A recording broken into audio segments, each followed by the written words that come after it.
अस्सलाम वालेकुम, मैं हूं शाहजेब खानजादा। तहरीक इंसाफ के सीनियर रहनुमा अलीम खान की गिरफ्तारी के बाद खदशात जन्म ले रहे हैं। नून लीग खदशात उठा रही है कि मजीद गिरफ्तारियों का इम्कान है और यह खदशा जाहिर किया जा रहा है कि इस गिरफ्तारी के बाद मजीद गिरफ्तारियों का सिलसिला शुरू हो जाएगा।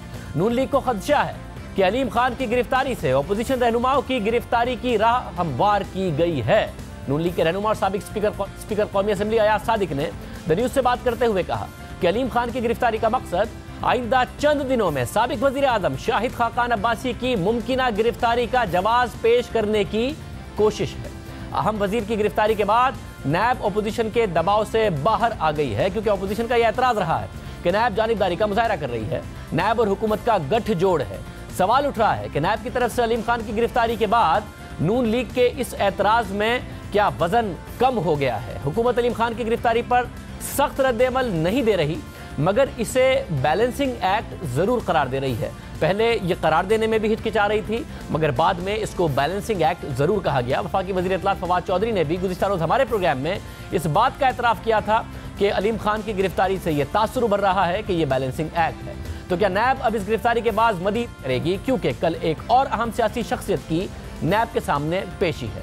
नैब ने साबिक वज़ीर आज़म शाहिद खाकान अब्बासी को LNG केस में तलब किया हुआ है। नैब के मुताबिक साबिक वज़ीर आज़म का बतौर वज़ीर बयान रिकॉर्ड किया जाएगा। उन पर फ्रॉड, धोखाबाजी, बददियानती और इख्तियारात के गलत इस्तेमाल और कौमी खजाने को नुकसान पहुंचाने का इल्ज़ाम है, मगर ये सब उन्होंने कैसे किया ये नैब ने अभी तक नहीं बताया। कितनी करप्शन की, किस तरीके से धोखेबाजी की, नैब ने ये नहीं बताया।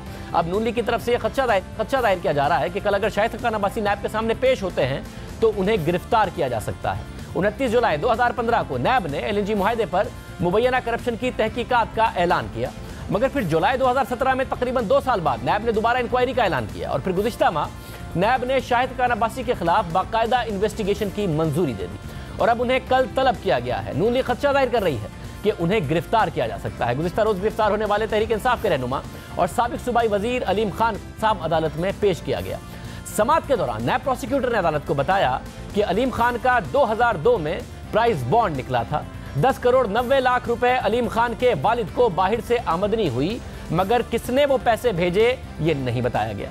नैब वकील ने मजीद कहा कि अलीम खान का एक प्राइस बॉन्ड निकला जिसे हम तस्लीम करते हैं, लेकिन जो पैसे बाहर से आए उसके मुतालिक ये जवाब नहीं दे सके, इसलिए हम इसे नहीं मानते। नैब ये समझता है कि उन्होंने वजारत के दौरान ये असासे बनाए। नैब प्रोसिक्यूटर ने बताया कि अलीम खान ने 2018 में 871 मिलियन के असासे जाहिर किए, यानी तकरीबन 87 करोड़ रुपए के असासे जाहिर किए, लेकिन उनके असासे आमदनी से मुताबिकत नहीं रखते। मुल्जिम असासों और आमदनी से मुताल्लिक मुतमईन नहीं कर सके।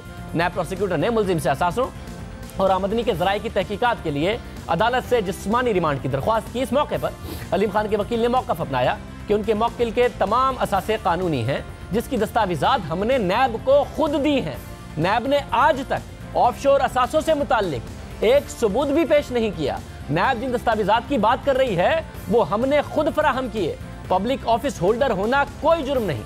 अलीम खान कारोबार करते हैं, उन्होंने आज तक ओहदे का गलत इस्तेमाल नहीं किया और ना किसी करप्शन का इल्ज़ाम लगा। अलीम खान को जब बुलाया गया वो पेश हुए, इसलिए जिस्मानी रिमांड की ज़रूरत नहीं। आज एहतसाब अदालत में अलीम खान ने अपना मौक़िफ़ भी पेश किया और कहा कि नैब के पास आज जो भी कागजात हैं वो मैंने नैब को खुद दिए थे। अगर नैब कोई एक कागज़ दिखा दे जो नैब ने खुद मंगवाया हो तो जो कहेंगे मैं करूँगा। उन्होंने अदालत में मौक़िफ़ अख्तियार किया कि एक मरले का भी असासा बताएं जो मैंने डिक्लेयर ना किया हो। जो दस्तावेज़ात नैब ने मांगी मैंने उन्हें मुहैया की। उनका मजीद कहना था कि मुझे बताया गया कि मेरी जानिब से एक खत नैब चेयरमैन को गया जिस पर नैब चेयरमैन नाराज हैं। क्या नाराजी पर गिरफ्तार किया जाता है? अपनी सफाई में अलीम खान का कहना था कि मेरे दौरों की तमाम रकम सरकारी रिकॉर्ड पर मौजूद है। नैब ने कल जब बुलाया तो मैंने मुकम्मल ताउन किया। 1.5 घंटे तक मुझसे मुसलसल तफ्तीश की गई और सवालात पर सवालात किए गए, जबकि मैंने तमाम सवालात का जवाब दिए और अलबत्ता जिनका मुझे इल्म नहीं था उनके लिए मैंने नैब से वक्त मांगा, जिस पर नैब प्रोसिक्यूटर ने कहा कि अलीम खान दौरान तफ्तीश नैब को मुतमईन नहीं कर सके। जब वो सवालात का जवाब नहीं दे सके तो फिर उन्हें हिरासत में लिया गया। अदालत ने नैब प्रोसिक्यूटर और अलीम खान के वकील के दलाइल सुनने के बाद नैब को मुल्जिम के जिस्मानी रिमांड की नैब की इस्तदा मंजूर कर ली और अदालत ने अलीम खान को 9 रोज़ के जिस्मानी रिमांड पर नैब के हवाले कर दिया और उन्हें 15 फरवरी को दोबारा अदालत में पेश करने का हुक्म दिया है। अलीम खान की गिरफ्तारी के बाद बनने वाली सूरत हाल पर अब जो नून लीग है वो इसको बैलेंसिंग एक्ट कह रही है, जो तहरीक इंसाफ की हुकूमत है वो भी इसे बैलेंसिंग एक्ट कह रही है, मगर नून लीग साथ साथ इस खदशे का इजहार कर रही है कि ये बैलेंसिंग एक्ट दरअसल अब शाहिद खाकान अब्बासी की गिरफ्तारी के लिए है। हमारे साथ सीनियर तज्जियाकार मुजीबुर रहमान शामी साहब मौजूद हैं, साथ ही हमारे साथ फरोग नसीम साहब मौजूद होंगे, वफाकी वजीर कानून। उनसे पूछेंगे कि नैब के कवानीन में और जो नैब का सवाबदीद इख्तियार है कि जिसे चाहे इंक्वायरी की स्टेज पर गिरफ्तार कर ले, जिसे चाहे रेफरेंस के बावजूद गिरफ्तार ना करें, उसमें क्या तब्दीलियां लाने की अब हुकूमत तैयारी कर रही है। शामी साहब, सबसे पहले बहुत शुक्रिया। अलीम खान साहब गिरफ्तार हुए हैं, हुकूमत का एतराज़ है कि बैलेंस करने के लिए है और नून लीग भी कह रही है बैलेंस करने के लिए, मगर साथ में नून लीग कह रही है कि अब ये शाहिद खाकान अब्बासी साहब को जिन्होंने कल पेश होना है उन्हें गिरफ्तार करने के लिए है, इसलिए नैब ने ये सारा का सारा काम किया है। आप समझते हैं कि नैब अलीम खान को गिरफ्तार करके अपने ऊपर दबाव और तनकीद कम करने में कामयाब हुआ है कि नैब सिर्फ अपोजिशन के खिलाफ नहीं कार्रवाई करता, हुकूमती अराकीन के और सीनियर वजीर और इमरान खान साहब के बड़े करीबी साथी अलीम खान को गिरफ्तार करके यह साबित करने में कामयाब हुआ है कि वो पार्शल नहीं है, इम्पार्शल है।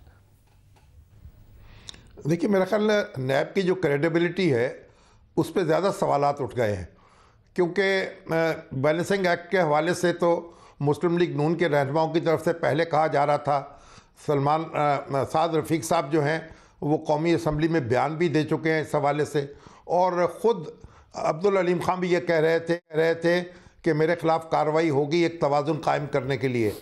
और अब मुस्लिम लीग नून को ख़दशा है कि तवाज़ुन माजी में कायम नहीं होगा, मुस्तक़बिल में होगा। गोया नैब ने अपने आप को गैर जानबदार साबित करने के लिए एक कार्रवाई की है और अब मुस्लिम लीग नून के ख़िलाफ़ मज़ीद कार्रवाइयाँ होंगी। तो ये तवाज़ुन का जो तासुर है ये अब ज़्यादा फैला है, यानी मुस्लिम लीग नून के साथ साथ पीटीआई की तरफ से भी ये बात की जा रही है। तो इससे नैब के हुक्काम को कोई फ़ायदा नहीं पहुंचा बल्कि उनका नुकसान हुआ है, और जिस तरीके से ये कार्रवाई हुई है वो बड़ी ताज्जुब अंगेज़ है। और अब्दुल अलीम खान ने तो ये कहा कि नैब के चेयरमैन ने इस बात पर उनकी गिरफ्तारी का हुक्म दिया कि उनके वकला ने एक सख्त ज़ुबान में ख़त लिख दिया था, और उन्होंने कहा कि नैब के हुक्काम ने ये बताया है मुझे, और ये भी कहा कि 15 रोज़ में 4 मरतबा मैं उनके सामने पेश हो चुका हूँ। तो ये जो मामला है इससे तो सूरत हाल और ख़राब हुई है। और ये जो बार बार बात कही जाती है कि नैब के कोई रूल्स नहीं हैं, कोई कवायद नहीं है, कोई गिरफ्तारी का तरीक़ा नहीं है, जिसको चाहे जब चाहे गिरफ़्तार कर ले, जब चाहे छोड़ दे। और आपने अभी देखा कि यूसुफ रज़ा गिलानी साहब वो एयरपोर्ट पहुँचे हैं बाहर जाने के लिए, कॉन्फ्रेंस में शरीक होना था उनको, तो उन्हें मालूम हुआ कि उनका नाम ECL पे डाल दिया गया है, तो और उनको कोई ख़बर भी नहीं थी, किसी ने नोटिस नहीं दिया।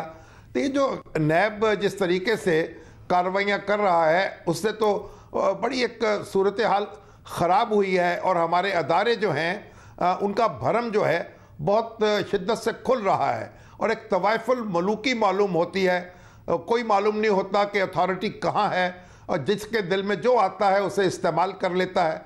और ये बड़ी तशवीश अंगेज़ बात है और तशवीशनाक बात है रियासत के मुस्तक़बिल के हवाले से और इस्तेहकाम के हवाले से।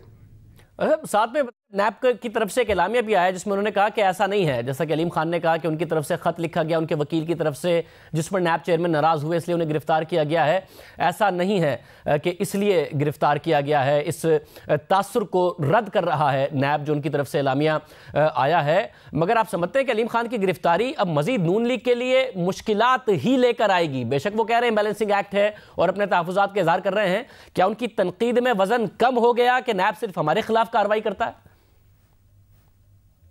मेरा तो ख्याल है कि तनकीद में वज़न ज़्यादा पैदा होगा, और मेरा ख्याल है कि अदालतों में नैब को ज़्यादा यानी मुश्किल सूरत हाल का सामना करना पड़ेगा, क्योंकि अदालतों का मूड अब बदला हुआ नज़र आता है, लाहौर हाई कोर्ट में भी और सुप्रीम कोर्ट में भी। कानून के मुताबिक जो है सख्ती से मामला करने की कोशिश हो रही है, और ये जो जस्टिस साकिब निसार साहब का दौर जो है वो लग चुका, वो तो उनके यहाँ तो ये हुआ कि जो ज़ेर समात मुकदमात थे हाई कोर्ट में उसमें भी उन्होंने 184(3) की ज्यूरिसडिक्शन एक्सरसाइज कर ली, और इस तरीके से तो मैं समझता हूँ हमारा जो पूरा अदालती निज़ाम है उसको सबोताश किया। मुझसे तो अगर पूछे तो मैं कहूँगा कि उनके खिलाफ तो दफ़ा 6 की कार्रवाई होनी चाहिए। उन्होंने जिस तरीके से हमारे अदालती निज़ाम को सबोताश किया है, लेकिन बहरहाल अब अदालतें जो हैं वो नैब के साथ वो रायत करने को तैयार नहीं होंगी और मुझे उम्मीद है कि वहाँ से रिलीफ इस तरह की कार्रवाइयों में मिलेगा। मगर इस बात का हुकूमत भी दे रही थी कि नैब के कवानीन में कहीं ना कहीं तब्दीली की जरूरत है। हुकूमत और अपोजिशन, आपको लगता है कि एक प्लेटफॉर्म पर आकर जो नैब के कुछ सवाबदीदी इख्तियारात हैं, जिसमें समझ नहीं आता कि किसी को इंक्वायरी स्टेज पर गिरफ्तार कर लेते हैं, लंबा लंबा अरसा अपनी तहवील में रखते हैं, फिर बात मुंतकी अंजाम तक नहीं पहुंचती, किसी को रेफरेंस के बाद भी नहीं गिरफ्तार करते, जैसे कि बाबर रहमान साहब को नहीं गिरफ्तार किया गया, तो ये जो सवाबदीदी इख्तियारात है उस पर कोई ऐसी डेवलपमेंट हो सकती है, आप समझते हैं कि जिसमें तहरीक इंसाफ की हुकूमत और अपोजिशन नून लीग की और पीपल्स पार्टी की मिलकर इस हवाले से कुछ तब्दीली करे?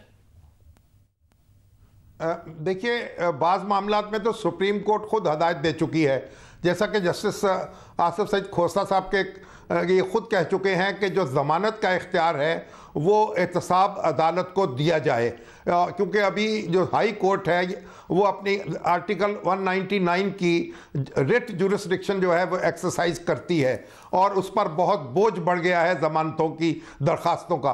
तो अब जो फ़रोग नसीम साहब हैं उन्होंने मुशावरत की है अपोजिशन के मुख्तलिफ अरकान के साथ और जमातों के साथ, और उस पर कुछ कंसेंसस डेवलप करके वो ये इशारे दे चुके हैं कि तरामीम की जा सकती हैं। और लेकिन मालूम ये हुआ है कि जब उन्होंने अपनी रिपोर्ट काबीना के सामने पेश की तो वहाँ जो उकाबी बाज़ लोग हैं वो आड़े आ गए और उन्होंने मामले को आगे नहीं चलने दिया। लेकिन जो बेइत्मीनानी खुद अब PTI की सफ़ों में फैल रही है और पैदा हो चुकी है, उससे लगता है कि कुछ इक़दामात ऐसे करने पड़ेंगे कि नैब जो है उसको किसी न किसी कायदे और करीने में रखा जाए और कोई तरीके तय किए जाएं कि भाई किसको किस वक्त कहाँ किस तरह पकड़ना है। अब ये नहीं है कि अब अब्दुल अलीम खान जो है उनके बारे में जो मुकदमात कायम हो रहे हैं वो 15-16 साल पहले के हैं। अब आप मुझे बताइए कि उनके वालदैन को कोई 2003 में रकूम बाहर से आई थी, उनका हिसाब उनसे पूछा जा रहा है, यानी वालदैन जो इस दुनिया में मौजूद नहीं है, और नवाज शरीफ साहब के वालिद जो हैं वो भी इस दुनिया में मौजूद नहीं है, उनसे इसका हिसाब मांगा जा रहा था। तो ये जो एहतसाब का पूरा प्रोसेस है ये तो एक मजाक बन गया है और कोई शख्स ये यकीन करने को तैयार नहीं है कि ये कार्रवाई जो है बड़ी मारूजी तरीके से हो रही है और वाकयातन इसका मकसद करप्शन को ख़त्म करना है या करप्शन को कम करना है। बहुत शुक्रिया शामी साहब। अलीम खान की गिरफ्तारी के बाद नैब मजीद तनकीद की जद में आ गया है। ये सवाल उठाए जा रहे हैं कि इंक्वायरी के मरहले में गिरफ्तारियां क्यों की जा रही हैं, और वो भी सूरत में जब मुल्जिम नैब की तलबी पर पेश भी हो रहा हो। ऐसी कई मिसालें मौजूद हैं कि नैब ने कुछ मुल्जिमान को इंक्वायरी के मरहले में गिरफ्तार कर लिया और बहुत से मुल्जिमान के खिलाफ रेफरेंस भी दायर कर दिया, मगर उन्हें गिरफ्तार नहीं किया गया। हाल ही में नून लीग के तमाम रहनुमाओं और ब्यूरोक्रेट्स के इंक्वायरी के मरहले में ही ब्यूरोक्रेट्स को और रहनुमाओं को गिरफ्तार कर लिया गया। 5 अक्टूबर 2018 को शहबाज शरीफ को गिरफ्तार किया गया और फिर गिरफ्तारी के तकरीबन 2 माह बाद रेफरेंस दायर किया गया। इसी तरह ख्वाजा साद रफी की गिरफ्तारी को 2 माह होने वाले हैं, मगर उनके खिलाफ अभी तक रेफरेंस ही दायर नहीं किया गया। मगर नैब ने 4 सितंबर 2018 को साबिक मुशीर बाबर रहमान के खिलाफ रेफरेंस तो दायर किया, मगर उन्हें गिरफ्तार नहीं किया गया। नैब कवानीन में तब्दीली की बातें की जा रही हैं, मगर अपोजिशन का इल्जाम है कि हुकूमत नैब कवानीन में तरमीम में संजीदा नहीं है। गुज़िश्ता रोज़ हमारे ही प्रोग्राम में नून लीग के रहनुमा राना सनाउल्लाह ने दावा किया था कि अपोजिशन रहनुमा और हुकूमत के दरमियान बातचीत के बाद नैब कवानीन में कुछ तब्दीलियों पर इत्तफाक हो गया था, मगर बाद में काबीना ने उसकी मुखालफत कर दी। क्या अब नैब कवानीन में तब्दीली के लिए हुकूमत कुछ नहीं करेगी? हालांकि सुप्रीम कोर्ट ने अपने फैसले में जमानत और केस की मुद्दत से मुताल्लिक कानून साजी की हिदायत की हुई है। इसके अलावा गुज़िश्ता माह सुप्रीम कोर्ट के सीनियर जज जस्टिस अजमत सईद शेख ने हुकूमत को नैब के रज़ाकाराना वापसी के कानून में तरमीम के लिए तकरीबन 1 माह की मोहलत दी थी। खुद हुकूमत भी कह चुकी है कि नैब कवानीन में कुछ खामियां हैं। वज़ीर आज़म इमरान खान ने नैब के तरीक़ाकार पर तनकीद की। वफाकी वज़ीर इत्तेफ़ाक़ फवाद चौधरी ने वज़ीर आज़म के खिलाफ हेलीकॉप्टर केस पर तनकीद की और वज़ीर आज़म के मुआविन ख़ुसूसी जुल्फ़ी बुखारी ने अपना नाम ECL में डालने पर तनकीद की। तहरीक इंसाफ की तरफ से तनकीद नैब पर होती रही है। गिरफ्तार होने से पहले अलीम खान भी नैब पर साजिश के हवाले से तनकीद करते रहे। खुद तहरीक इंसाफ को भी नैब से शिकायत हो रही है, नैब पर तनकीद कर रही है। इसके अलावा नैब के कवानीन पर जब तहरीक इंसाफ के रहनुमाओं ने तनकीद की थी तो उस वक्त हमने वफाकी वज़ीर कानून बैरिस्टर फ़रोग नसीम से पूछा था कि नैब से हुकूमत को भी शिकायत है, तो उन्होंने कहा था कि हुकूमत और अपोजिशन की शिकायत की नोयत अलग अलग है। सब ज़ाहिर नून लीग पीपल्स पार्टी तो अपनी जगह खुश नहीं है, तहरीक इंसाफ भी खुश नहीं है कारकर्दगी से। कुछ प्लान कर रहे हैं, कुछ तब्दीलियाँ, कुछ लेजिस्लेशन?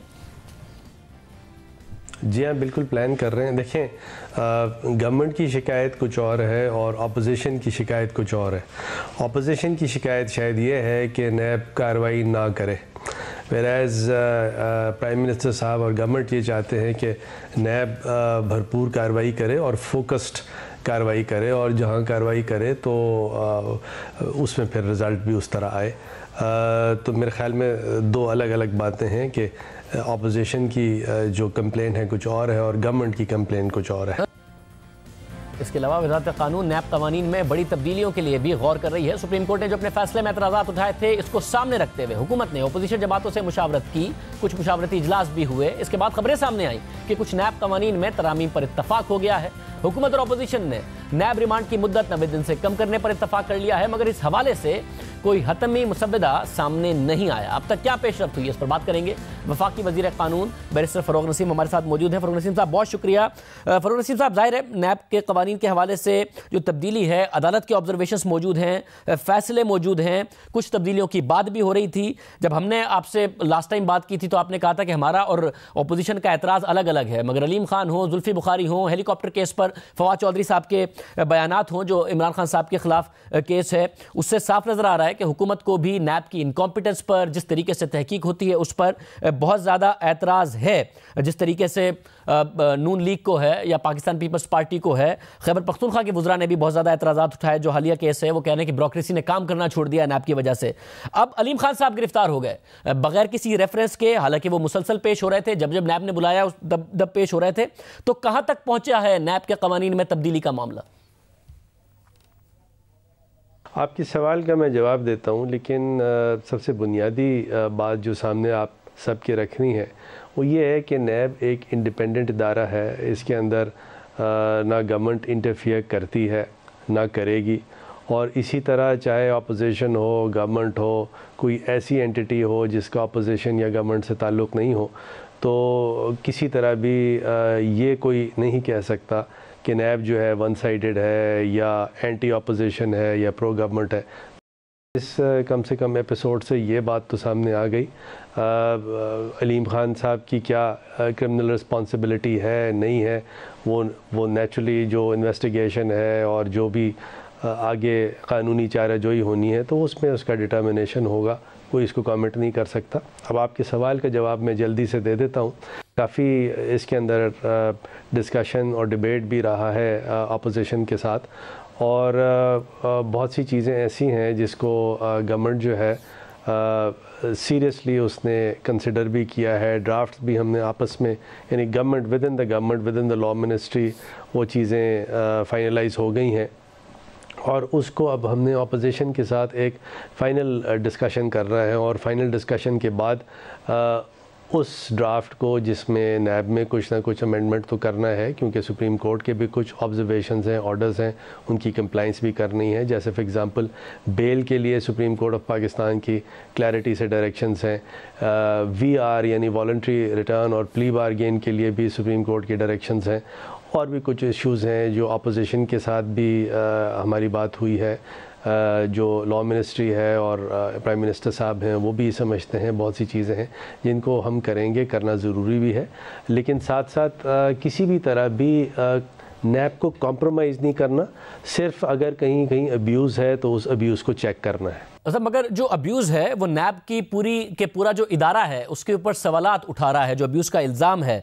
और ऐसा नहीं है कि जब वही काम जो अपोजिशन के साथ हो रहा था तो वलीम खान के साथ हुआ तो अपोजिशन ने तालियां बजाई हों, वो भी एतराज़ उठा रहे हैं। और जो आपका हुकूमत का एतराज़ है कि अलीम खान के साथ जो हुआ वो बैलेंस करने के लिए है, तो इसका मतलब भी यही है कि अब्यूज़ ऑफ अथॉरिटी है, बैलेंस करने के लिए कि अपने ऊपर तनकीद ना हो।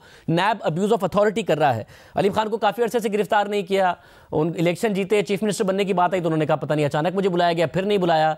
हमारे प्रोग्राम में आकर डीजी नैब लाहौर ने कहा कि अलीम खान को गिरफ्तार करने की जरूरत नहीं है, बाहर से MLAs का इंतजार कर रहे हैं। आज अलीम खान ने चैलेंज किया कि जो डॉक्यूमेंट्स मैंने दिए आपके पास एक भी चीज हो तो बताएं, फिर भी उनको गिरफ्तार कर लिया गया, ना उनके खिलाफ रेफरेंस है। पिक एंड चूज करता है नैब, कभी जिसको गिरफ्तार करना होता है कर लेते हैं, फिर लंबा लंबा अरसा उन्हें तहवील में रखते हैं। तो सवाल उठता है कि कोई इदारा अगर इस तरीके से अब्यूज ऑफ अथॉरिटी कर रहा है तो क्या इसके रूल्स में, इसके तरीकेकार में तब्दीली नहीं होनी चाहिए? आप शाहज़ेब बिल्कुल माकूल, आपने बहुत सी इसमें सजेशंस हैं, बातें की हैं, आपने निशानदेही की है, बिल्कुल सही है कि कोई बैलेंसिंग एक्ट का कोई जवाज़ नहीं होता। होना यही चाहिए कि यानी कोई भी इंडिपेंडेंट इदारा है नैब की तरह, जो इन्वेस्टिगेटर है, इन्वेस्टिगेट कर रहा है, करप्शन को देख रहा है, तो उसको उसी पैराए में देखना है, करना है, और ना कि उसको बैलेंसिंग एक्ट करना। ये बात आपकी दुरुस्त है, और मेरा नहीं ख्याल कि ये कोई बैलेंसिंग एक्ट था। जो नैब की जो सवाबदीदी इख्तियारात हैं, उस जो कानून है उसी के हिसाब से नैब ने काम किया है। मैं नैब को ना इस केस में डिफेंड कर रहा हूँ, ना अपोज़ कर रहा हूँ, लेकिन सिर्फ जो बात बार बार मैंने पेश की है वो ये है कि नैब में इंटरफेरेंस कोई नहीं है से, और ये जो बात जो आज का एपिसोड है, कम से कम वो ये बात साबित सिर्फ करती है कि हुकूमत की तरफ से कोई इंटरफेरेंस नहीं है। अब जो दूसरी बातें आपने की हैं बिल्कुल ठीक है, उसी के लिए ही लॉ मिनिस्ट्री जो है वो बहुत जल्द मेरे ख़्याल में कुछ ना कुछ अमेंडमेंट्स जो है वो अपोजिशन के साथ बैठ के हतमी इसमें डिस्कशन डिबेट के बाद टेबल करेगी। बहुत शुक्रिया। फरूक रशीद साहब कह रहे थे इसको टेबल किया जाएगा। हाथमी डिस्कशन के बाद कुछ चीज़ों में तब्दीली की गुंजाइश ज़रूर मौजूद है। हम आपके सामने तर्जुमान नैब का मौक़िफ़ रखते चलें। तर्जुमान नैब ने तहरीक इंसाफ की गिरफ्तार रहनुमा के अदालत में दिए गए बयान पर अपना रद्द अमल जारी कर दिया है। तर्जुमान नैब के मुताबिक अलीम खान की गिरफ्तारी बादियुन नज़र में कानून के मुताबिक और इंसाफ के तकाज़ों को मद्देनज़र रखते हुए की गई है। इस तासुर को मुस्तरद करते हैं कि अलीम खान को चेयरमैन नैब से किसी नाराज़गी की वजह से गिरफ्तार किया गया। चेयरमैन नैब ने अपनी सारी जिंदगी कानून के मुताबिक गुजारी है। चेयरमैन नैब ना तो किसी इंक्वायरी पर असरअंदाज होते हैं, ना किसी और को होने देते हैं। नैब एलामी में कहा गया है कि चेयरमैन नैब ने अलीम खान से जिंदगी में कभी मुलाकात ही नहीं की। चेयरमैन नैब किसी खत की वजह से अलीम खान से नाराज नहीं है। नैब उम्मीद करता है कि अलीम खान अपने ऊपर लगाए गए इल्जामात का जवाब देने पर अपनी तवानाइयां खर्च करेंगे। ये अलीम खान तक का मामला है। नैब ने अब से पहले एक और शख्सियत को गिरफ्तार किया, उनका नाम था राजा कमरुल इस्लाम। नून लीग ने उन्हें चौधरी निसार के खिलाफ टिकट दिया। अगले ही दिन नैब ने उन्हें साफ पानी केस में गिरफ्तार कर लिया। 8 माह में नैब ने क्या किया? अदालत ने जो उनकी जमानत दी है उसमें नैब के हवाले से जो कुछ लिखा है वो नैब के बारे में मजीद सवालात उठा रहा है। अदालत ने क्या लिखा है? कमरुल इस्लाम भी हमारे साथ मौजूद होंगे, ये सब आपके सामने रखेंगे एक ब्रेक के बाद।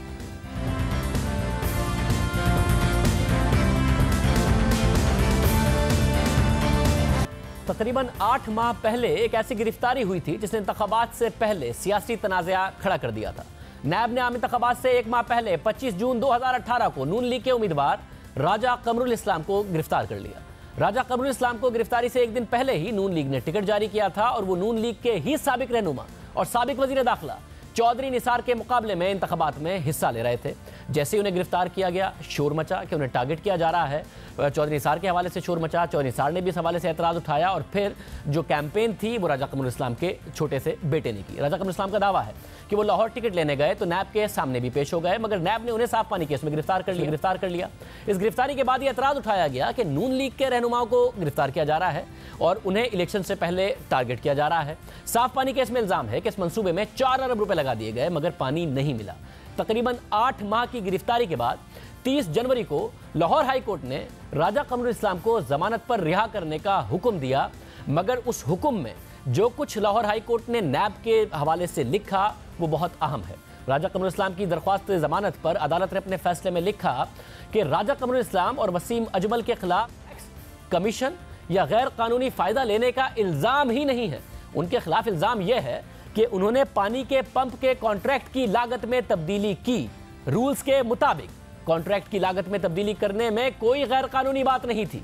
कॉन्ट्रैक्ट की लागत में महदूद वक्त में कुछ हद तक तब्दीली की जा सकती है। अदालत ने इस हवाले से जो रूल्स हैं उनका PPRA रूल्स का हवाला भी दिया और ये कहा कि इसके मुताबिक दोनों दरख्वास्त गुजार कोई गैर कानूनी काम नहीं किया। यानी पेपर रूल्स के मुताबिक भी अदालत कह रही है कि कोई गैर कानूनी काम नहीं किया। अदालत ने अपने फैसले में मजीद कहा कि बादियों नज़र में इस केस में तमाम कार्रवाइयाँ कानून और उसूल के मुताबिक थी। रिकॉर्ड में ऐसा कुछ नहीं अदालत के मुताबिक कि जिसमें यह तासुर भी मिलता हो कि राजा कमरुल इस्लाम और वसीम अजमल ने इससे मुताल्लिक कोई भी काम बोर्ड ऑफ डायरेक्टर्स की इजाज़त के बगैर किया हो। अदालत ने अपने फैसले में मजीद लिखा है कि बोर्ड ऑफ डायरेक्टर्स में 9 अराकीन हैं मगर सिर्फ 2 डायरेक्टर्स के खिलाफ कार्रवाई की गई और उन्हें मुल्जिम बनाया गया, जिसकी वजह शायद सिर्फ नैब ही को पता हो।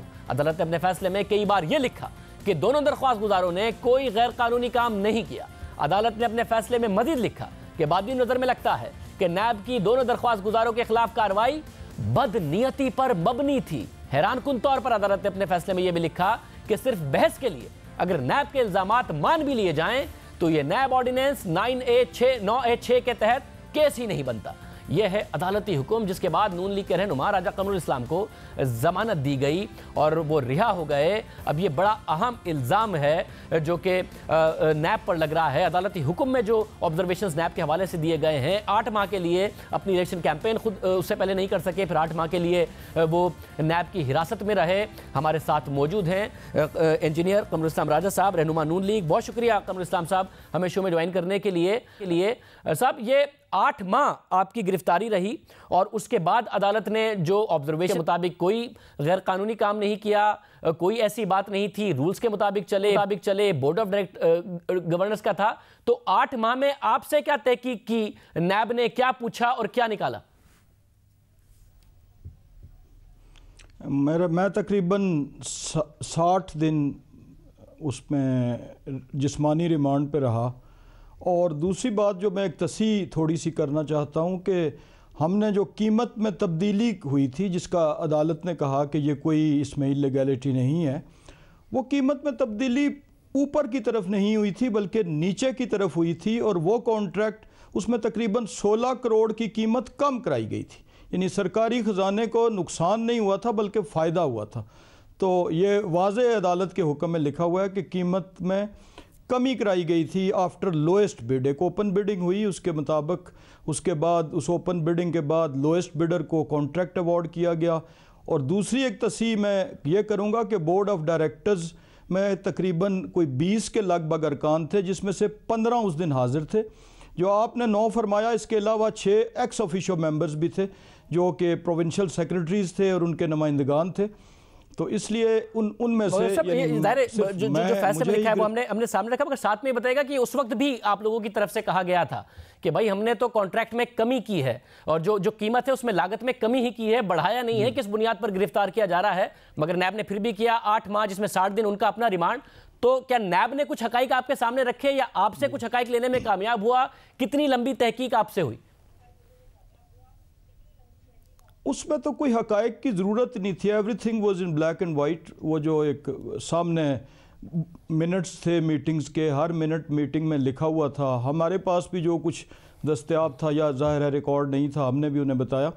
लेकिन असल बात जो मैं करना चाहता हूँ, मैं अपनी तरफ से तमाम पाकिस्तान के शहरियों की तरफ से, इस रियासत के बासियों की तरफ से, कि रियासत माँ के जैसी है। तो ये रियासत क्या मेरे 8 माह का और उन लातादाद लोगों का इस वक्त को 150 के लगभग नैब की बैरक में मौजूद हैं, जिनमें से किसी को 3 साल का अरसा हो गया और अभी रेफरेंस का फ़ैसला नहीं हुआ।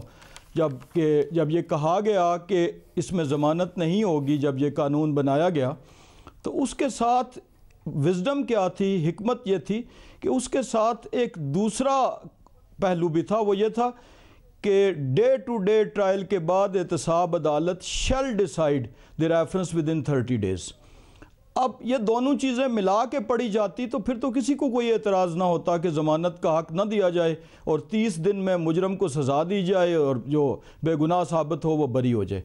अब एक तरफ तो उस कानून पे बड़ी सख्ती से अमल किया जा रहा है कि जी ज़मानत चूँकि है नहीं, और दूसरी तरफ लोग 3 साल 4 साल से ऐसे लोग हैं कि जो अपने रेफरेंस के फ़ैसले के इंतज़ार में जेल में पड़े हुए हैं।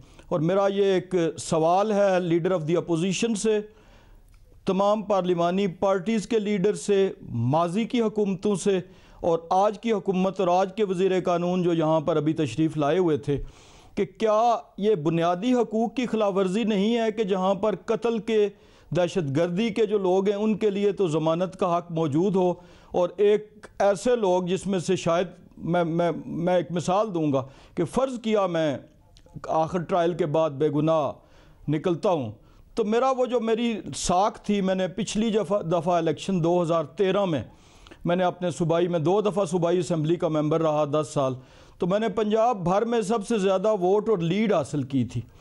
और इस दफ़ा वैसे इल्ज़ामात के बाद न सिर्फ मैं इलेक्शन मैंने लूज़ किया, मैंने अपनी ज़िंदगी भर की जो कमाई थी, जो इज़्ज़त की सूरत में मैंने कमाई थी, वो मैंने लूज़ किया। तो क्या रियासत या रियासत का कोई कारपरदाज बहसीयत एक पाकिस्तानी शहरी के, मेरा तमाम उन लोगों से जो ज़मीर रखते हैं, सवाल है अदलिया से भी, सियासतदानों से भी, असम्बलियों में बैठे हुए ऐवान बाला में और ऐवान ज़ेरी में बैठे हुए मेंबरान से, जो मेरी पार्टी से भी हैं या इस वक्त हुकूमत से भी हैं, मेरा उनसे सवाल है कि मेरे 8 माह और उन लोगों के लातादाद लोगों के जो कि 5 साल ज़ेर हिरासत रहने के बाद बरी होते हैं या एहतसाब अदालत से या हाई कोर्ट से, उनका रियासत जो माँ जैसी है वो रियासत क्या वाकई माँ जैसी है? साहब देखिए, अदालत ने तो अपने फैसले में बड़े वाज़े तौर पर लिखा है और नैब के कंडक्ट पर सवालात उठाए हैं, उनकी नीयत पर सवाल उठाया है जो आपके केस में जो कुछ होता रहा। मगर मैं आपका एक, क्योंकि ज़ाहिर नैब पर तनकीद ये हो रही है कि सबूत उनके पास होते नहीं हैं और वो जुर्म साबित करके मुल्जिम की तरफ पहुँचने की बजाय मुल्जिम को गिरफ्तार करके जुर्म की तरफ पहुंचने की कोशिश करते हैं, इसलिए गिरफ्तार कर लेते हैं इंक्वायरी की स्टेज पर, जिसको दिल चाहता है। आपको भी कर लिया। मगर मैं आपका इंटरव्यू देख रहा था जिसमें आपने कहा कि आपसे इन 8 माह में 2.5 से 3 घंटे के लिए टोटल इन्वेस्टिगेशन की है नैब ने। मतलब ये इन्वेस्टिगेशन कुछ घंटों पे ही मुहित थी। मेरे पास चूँकि टाइम ऐसा का निज़ाम नहीं है, लेकिन दूसरे तीसरे दिन जो होती थी, और ये आप अक्रॉस द बोर्ड देखें तो जितने भी लोग हैं उनकी ओपिनियन ऐसे ही होगी। हमारे लीडर ऑफ द अपोजिशन, हमारी पार्टी के सदर मियां शहबाज शरीफ साहब ने भी यही कहा था। तो ये अगर आप 3 घंटे ना कहें तो 5 घंटे कह लें, मतलब कुछ ऐसा ही टाइम होगा। तो आपको गिरफ्तार रखा हुआ था और टोटल इतने माह में आपसे इतनी सी इन्वेस्टिगेशन की जिसमें कुछ आपके सामने सबूत रखे या आपसे ही सबूत मांग रहे थे? क्या कह रहा था नैब?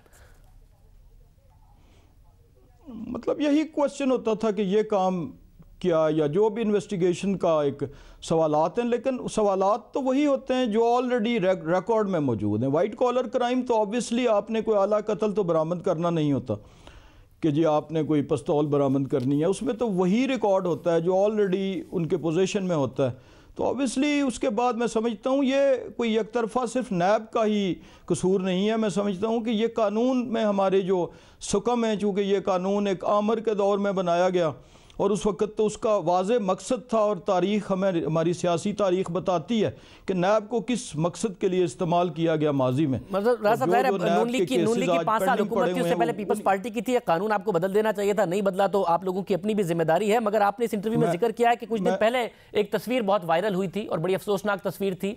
एक जो CEO थे यूनिवर्सिटी के, हथकड़ी लगी तस्वीर थी, वो इंतकाल कर गए थे और बहुत ज़्यादा तनकीद हुई कि जो मियां जावेद साहब हैं, आपने उसके हवाले से भी जिक्र किया है कि वो तहवील में ही उनका इंतकाल हो गया था, उसके बावजूद हथकड़ी लगी रही। क्या आपने देखा?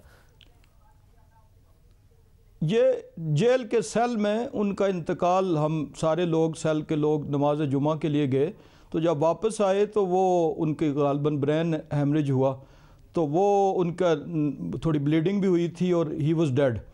जिन लोगों ने भी देखा उनकी नब्ज़ नहीं चल रही थी, उनकी हार्ट बीट नहीं थी। उसके बाद उन्हें उठवा के तो अस्पताल में लाया गया, जेल के अस्पताल में। तो वहाँ पे भी डॉक्टर साहब चूँकि मौजूद नहीं थे, तो मैंने उस इंटरव्यू में जिक्र किया था कि ये बाकी तो इंसानी हकूक़ की बात होती है, तो जेल में जो 4000 कैदी हैं उनके लिए एक डॉक्टर है। और उसके बाद जब डॉक्टर साहब तशरीफ़ लाए वहाँ पे, तो उन्होंने 20 मिनट मज़ीद लगाए and he was already dead.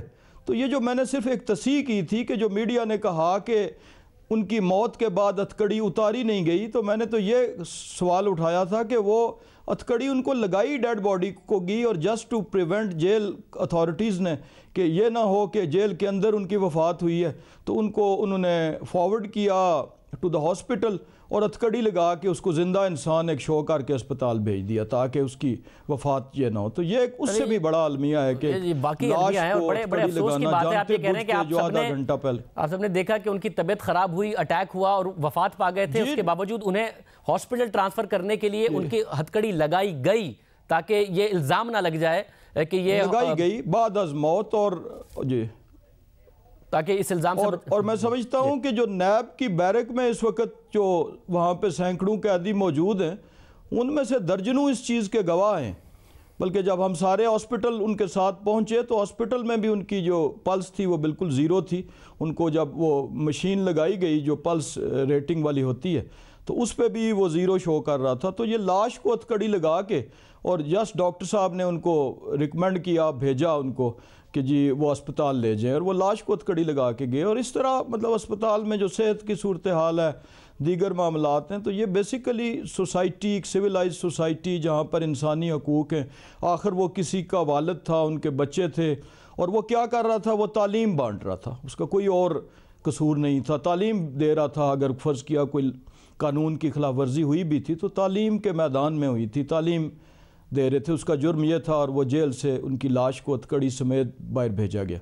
बहुत शुक्रिया इंजीनियर कमरुल इस्लाम साहब हमारे साथ। रियासत पाकिस्तान से अपने 8 माह का हिसाब मांग रहे हैं कि जिस तरीके से नैब ने उनके साथ किया। इसके अलावा जो दूसरे इस वक्त अक्यूज़ है 5-5 साल जेल में रहते हैं, कस्टडी में रहते हैं और प्रूव नहीं होता। नैब के कंडक्ट पर मुसलसल सवाल उठते रहे हैं माजी में भी, मगर जब से चेयरमैन नैब बने हैं हालिया और जावेद इकबाल साहब, तो बहुत ज़्यादा नैब के कंडक्ट पर सवाल उठ रहे हैं। कोई जानिबदार होने का इल्ज़ाम लगाता है, कोई बैलेंसिंग करने का इल्ज़ाम लगा रहा है। अक्रॉस द बोर्ड तनकीद हो रही है और जिस किस्म के इकदाम नैब ने किए हैं, तनकीद में हर तरफ से वजन भी नज़र आ रहा है। किसी को इंक्वायरी स्टेज पर गिरफ्तार कर लेना, कई माह तक गिरफ्तार करके रखना, सबूत ना देना, कभी कोई ऐसी प्रेस रिलीज दे देना, उसके बाद उसकी तस्हीह ना करना, ये मुसलसल जब से चेयरमैन नैब बने हैं जावेद इकबाल साहब, उस वक्त से नैब का ये कंडक्ट सामने आ रहा है। कभी अपने ऑफिशियल्स को मीडिया पर इंटरव्यूज़ देने भेज देते हैं जो अक्यूज़ के ऊपर बहुत ज़्यादा इल्ज़ाम लगाते हैं, फिर उस इंटरव्यूज़ पर पाबंदी लगा देते हैं, फिर कहते हैं इंक्वायरी होगी, क्या इंटरव्यू में कहा गया, फिर उस इंक्वायरी की तफसीलात सामने नहीं लाते हैं।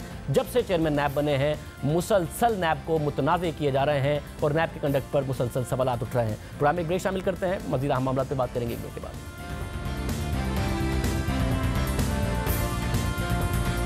फैजाबाद धरना केस में सुप्रीम कोर्ट के तारीखी फैसले के बाद तहरीक लब्बैक की रजिस्ट्रेशन और पार्टी फंड्स पर सवालात उठ रहे हैं और इन मामलात की तहकीकात के लिए इलेक्शन कमीशन पर दबाव भी बढ़ गया है, क्योंकि गुज़िश्ता रोज जस्टिस काजी फाइज ईसा ने अपने फैसले में लिखा था कि इलेक्शन कमीशन ने यह तस्दीक की कि तहरीक लब्बैक ने पार्टी फंड्स और इलेक्शन अखराजात का हिसाब नहीं दिया, मगर साथ ही इलेक्शन कमीशन ने इस मामले पर बेबसी का इजहार भी किया, क्योंकि उनके मुताबिक कवानीन कॉस्मेटिक है। जिस काजी फाइज ईसा ने फैसले में लिखा कि कानून यकीनी तौर पर कॉस्मेटिक नहीं है, इलेक्शन कमीशन को खुद को दुरुस्त करना होगा। आइन ने जो जिम्मेदारियां इलेक्शन कमीशन पर आयद की हैं, इलेक्शन कमीशन को उन्हें पूरा करना होगा। अगर कोई सियासी जमात इन कवानीन की पाबंदी नहीं कर रही जो उसके निगरानी के लिए बनाए गए हैं, फिर इलेक्शन कमीशन को कानून के मुताबिक कार्रवाई करना होगी। अब कल के फैसले में पाकिस्तान की सबसे बड़ी अदालत ने तहरीक लब्बैक की बतौर सियासी जमात रजिस्ट्रेशन, उसके पार्टी फंड्स और इलेक्शन अखराजात से मुतालिक इलेक्शन कमीशन की बेबसी पर कई सवालात उठाए। तो क्या अब इलेक्शन कमीशन इससे मुतालिक कोई ठोस कार्रवाई कर पाएगा, क्योंकि इस वक्त इलेक्शन कमीशन में तहरीक लब्बैक की रजिस्ट्रेशन और पार्टी फंड से मुतालिक केस चल रहा है और कल भी इस केस की समाअत हुई, जिसे इलेक्शन कमीशन ने 25 फरवरी तक मुलतवी कर दिया, क्योंकि तहरीक लब्बैक की तर्जुमानी करने के लिए समाअत में कोई सामने ही नहीं आया। बहरहाल अब देखना होगा कि इलेक्शन कमीशन इस केस से मुतालिक क्या कार्रवाई करता है। दूसरी तरफ कल के फैसले में फैजाबाद धरने में उस वक्त की हुकूमती नाकामी और इदारों की बेबसी पर भी कई सवालात उठाए गए, जो यकीनन काबिल गौर बात है। इक़दामात की बात की गई है, मगर उस वक्त की हुकूमत धरने से निमटने में कैसे नाकाम हुई। तलाल चौधरी साहब उस वक्त वज़ीर मुमलिकत बराए दाखिला थे, हमारे प्रोग्राम्स में आके कहते रहे 24 घंटे में 48 घंटे में अब कार्रवाई होगी, कार्रवाई नहीं हुई, मुआहिदा हुआ, कोई गिरफ्तारियां उस वक्त नहीं हो सकी। अब हमारे साथ उस वक्त के वज़ीर मुमलिकत बराए दाखिला तलाल चौधरी साहब मौजूद। तलाल चौधरी साहब बहुत शुक्रिया। ताजु साहब, सुप्रीम कोर्ट का तफसीली फैसला है फैजाबाद धरने के हवाले से, उस वक्त की हुकूमत पर, रियासती इदारों पर सवालात उठाए गए हैं, इंस्ट्रक्शंस दी गई हैं, हिदायत दी गई हैं कि कार्रवाई होनी चाहिए। उस ज़माने में आप हमारे शोज़ में आते थे, बाकायदा तौर पर कहते थे इतने घंटे में कार्रवाई होगी, उतने घंटे में कार्रवाई हुई नहीं। सुप्रीम कोर्ट ने बाकायदा तौर पर लिखा है कि रियासत ने लेट डाउन किया अपने लोगों को। तो हुकूमत तो आपकी थी, सेक्शन 144 की वो खिलाफ वर्जी करते रहे, इलेक्शन कमीशन ने नहीं एक्ट किया, आप लोग चले जाते सुप्रीम कोर्ट में पिटीशन लेकर, वो भी आपने नहीं किया। तो आप लोगों की जिम्मेदारी है बतौर हुकूमत, आप लोगों ने लेट डाउन किया उस वक्त इस मुल्क के अवाम को। बिस्मिल्लाहिर्रहमानिर्रहीम।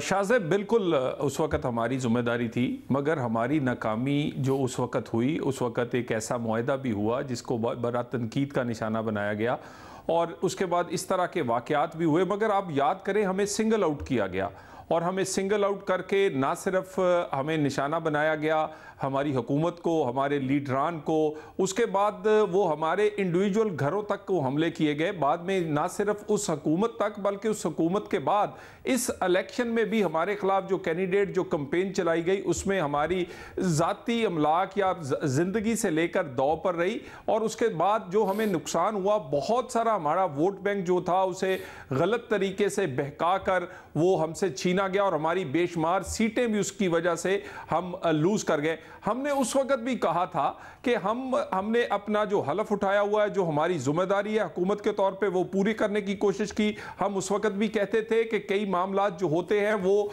आपकी पार्टी एफिलिएशन से, पार्टी के मुफाद से, हुकूमती मुफाद से, वो पाकिस्तान के मुस्तकबिल के और पाकिस्तान के आने वाले वक्त के लिए होते हैं।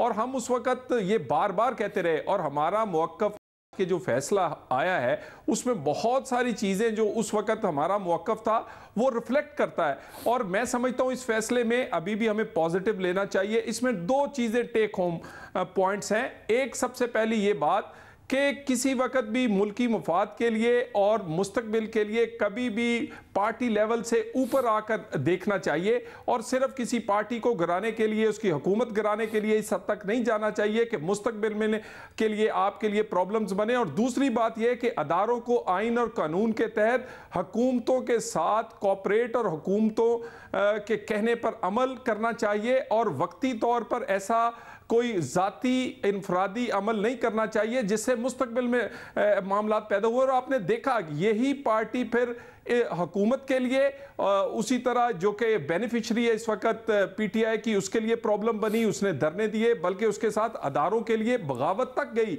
और उसने जो अल्फाज इस्तेमाल किए अदारों के सरबराहों के मामले वो आपके सामने, फिर उन पर बगावत के केस बने। सो ये हमें सीख लेना चाहिए कि इस तरह के लोग, इस तरह के जो ग्रोह हैं, इस तरह की जो पार्टीज हैं, उनके पीछे नहीं खड़ा होना चाहिए किसी को भी। और ये अदारों के भी सीखने की बात है और सियासी पार्टियों के भी सीखने की बात है। जब इस दौर में आके इन्होंने ये किया तो इन्होंने भी मुआहदा किया, मगर उसके बाद क्रैकडाउन भी किया, उन्हें नज़रबंद भी किया गया। मगर जब आप हुकूमत में थे, चैनल्स बंद हो रहे थे, आप लोग कुछ नहीं कर सके, रियासती मशीनरी का आप क्यों नहीं इस्तेमाल कर सके? क्या चीज़ आपको रोक रही थी कि आप उस वक्त नहीं कर सके? क्योंकि बहुत सारी आपकी जिम्मेदारियां थी, बहुत सारे आपके पास इख्तियारात थे, आप उन्हें इस्तेमाल नहीं कर सके, जिसकी वजह से ये सब कुछ हुआ, जिसका नतीजा इस फैसले की सूरत में सामने आ रहा है। देखिए, उस वक्त और आज की सिचुएशन में काफ़ी फ़र्क है। हमने इस वक्त जब मामला हुआ तो हमने हुकूमत या हुकूमती पार्टी को सिंगल आउट नहीं किया। हमने अदारों के हम पीछे खड़े हुए, हम हुकूमत के पीछे खड़े हुए। हमने जाके सपोर्ट नहीं किया, जाके उनका हौसला नहीं बढ़ाया, फंडिंग नहीं की, वहाँ तकारीर नहीं की, उन्हें सियासी सपोर्ट नहीं दी।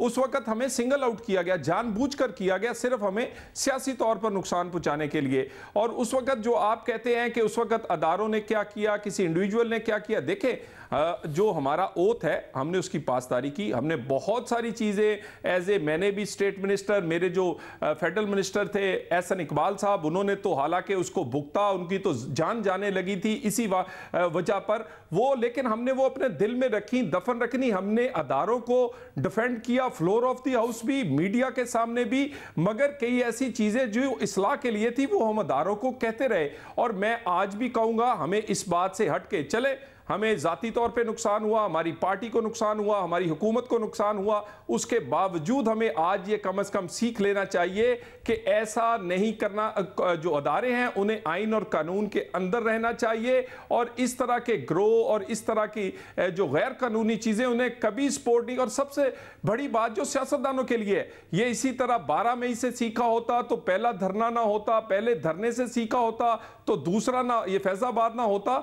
तो चले आज ही सीख लें। बेशक हमें नुकसान हुआ, हमने वो नुकसान अपनी वो सियासी पार्टी को भी, अपनी ज़ात को सहा, लेकिन अदारों को कभी तनकीद का निशाना नहीं बनाया और अदारों को कभी सिंगल आउट नहीं किया, क्योंकि हम समझते हैं अदारे कमज़ोर होंगे तो पाकिस्तान कमज़ोर होगा। हमने अपने आप पर चीज़ें ली, हमने वो मुआहदों पर साइन। चौधरी साहब मौजूद थे, इस हवाले से अपना मौक़िफ़ दे रहे थे। प्रोग्राम के आखिर में जिक्र हो जाए साने साहिवाल में जा भाग मकतूल खलील के अहल खाना ने JIT के सामने बयान रिकॉर्ड कराने से बार बार इनकार करने के बाद आज JIT के सामने वो पेश हुए और मकतूल खलील के दोनों भाइयों और कजन्स ने अपने बयान रिकॉर्ड करा दिए। मकतूल खलील के भाई जलील के मुताबिक हमने जो कुछ देखा और वाक़े के बाद जो सूरत हाल थी, जिन हालात से गुजरे, वो सब JIT को रिकॉर्ड करा दिया है। मकतूल खलील के भाई के मुताबिक उन्हें बताया गया है कि 6 मुल्जिमान को रिमांड पर लिया गया और तफ्तीश से मुतालिक उनके वकील भी मुतमईन है। मकतूल खलील के भाई ने कहा कि गुज़िश्ता रोज़ तर्जुमान वज़ीर आला पंजाब शहबाज गिल से मुलाकात में जमानत दी गई थी कि अगर हम तहकीकात से मुतमईन नहीं होते तो वो जुडिशल कमीशन बनाने का मुतालबा हमसे पहले कर देंगे। उन्हें यकीन दहानी भी कराई गई है कि JIT 7 दिन में अपनी रिपोर्ट मुकम्मल कर लेगी। ये यकीन दहानी पंजाब हुकूमत की जानिब से मुतासरा खानदान को पहले भी कराई गई थी। मकतूल खलील के भाई की JIT सरबराह से 2 बार मुलाकात भी हुई, लेकिन मुलाकात के बाद हमारे प्रोग्राम में बात करते हुए उन्होंने कहा था कि उन्हें तसल्ली नहीं हुई, इसलिए वो JIT के सामने पेश नहीं होंगे। जिसके बाद तर्जुमान वज़ीर आला पंजाब शहबाज गिल ने हमारे ही प्रोग्राम में कहा था कि वो मुतासरा खानदान के वकील से मुलाकात करेंगे और कोशिश करेंगे कि मुतासरा खानदान के जो तहफ़्फ़ुज़ात हैं वो दूर हो सकें। और फिर अगले रोज़ पंजाब हुकूमत के तर्जुमान ने उनसे मुलाकात की। दूसरी जानिब chief justice Lahore high court justice Sardar Mohammad Shamim Khan की सरबराही में 2 रुकनी बेंच ने सानह साहिवाल पर जुडिशल कमीशन बनाने की दरख्वास्तों पर समाअत की और chief justice Lahore high court ने सानह साहिवाल पर जुडिशल इंक्वायरी की पेशकश की। अदालत ने इन्हीं शाहिदीन को तलब करके बयानात रिकॉर्ड करने का हुक्म दिया और वफाकी हुकूमत को जुडिशल कमीशन की तश्कील से मुतालिक 1 हफ्ते तक आगाह करने का हुक्म भी दिया। अब ये अहम मामला है, देखते हैं कि 1 हफ्ते में इस वाक़े की क्या रिपोर्ट सामने आती है, क्योंकि यकीन दहानी मकतूल के वर्सा को कराई गई है। आज के प्रोग्राम में इतना ही, आपसे कल के प्रोग्राम में मुलाकात होगी।